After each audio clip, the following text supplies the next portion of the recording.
Over the years, a large number of people have needed some basic diagnostic knowledge for many different mowers that weren't starting. This video seeks to drastically reduce the intimidation most people feel when they think of doing a little self-diagnosing. These methods of testing will apply to nearly all electric start gasoline engines, no matter the brand or the year. For this video, we're only diagnosing the mower side of the electrical system, and I'll explain that in more depth later. You only need a voltmeter for these tests. In about 10 minutes, you'll have a great understanding of how almost any electrical starting system works on virtually every lawnmower or other small engine. And this one you do not have to be in the seat to start. Okay, not doing anything, no click or nothing. So first what we're going to do, we're going to make sure the battery has voltage.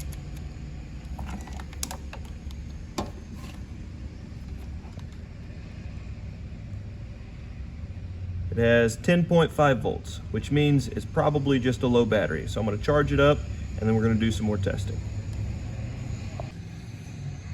We've got a fully charged battery in it now. You need to see that it's fully charged.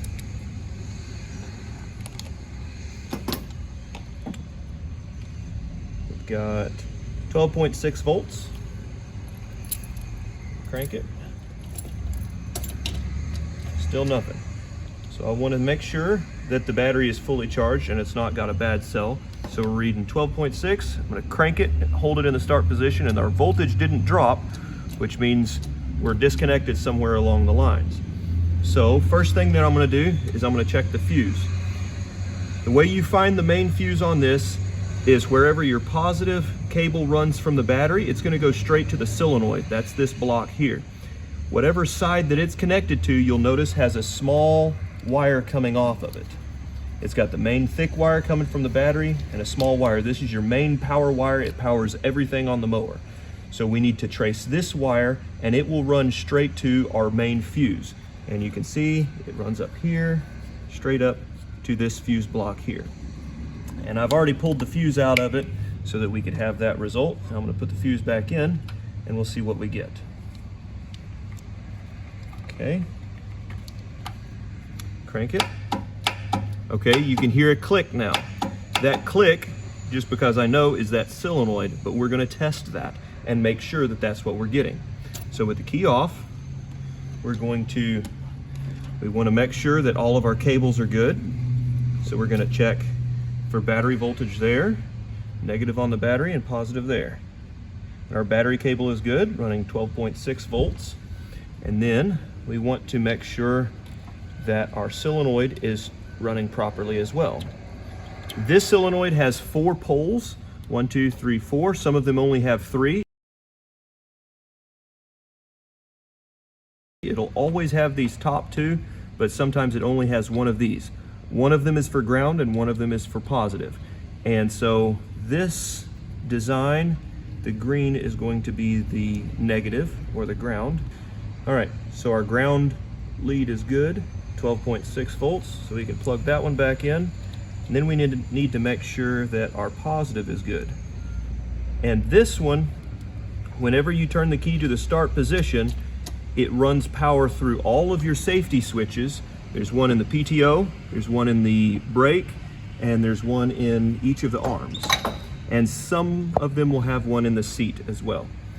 But if all of your safeties are good, then we will get 12 volts at this pole here whenever we put it in the start position.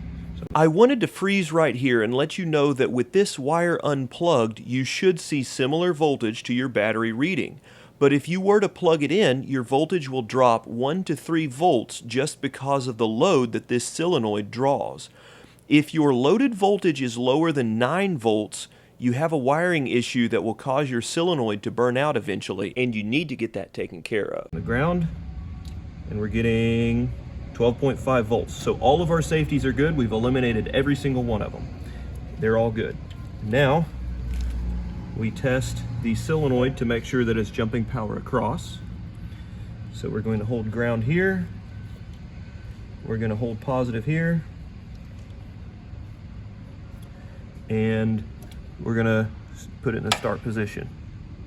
and we're getting 12 volts across the solenoid, which means this wire goes straight to the starter, which means all of the rest of the electrical system is good.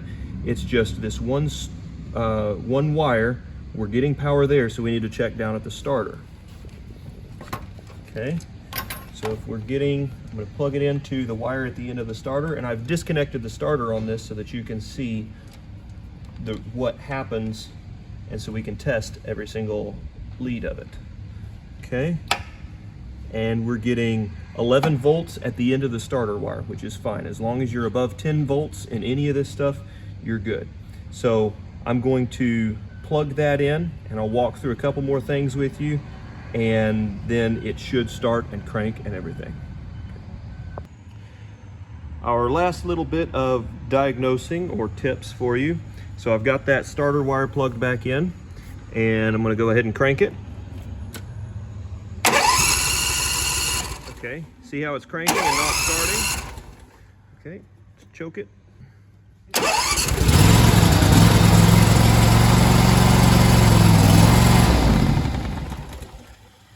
If you've done this diagnosing and you walk all the way and the engine is cranking over just like that, it's turning.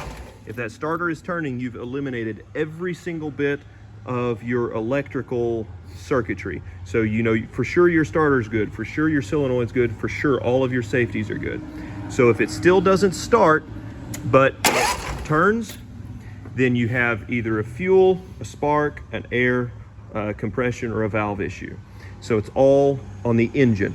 If it cranks but doesn't start, it's all in the engine, and it's not your switches, it's not any of that.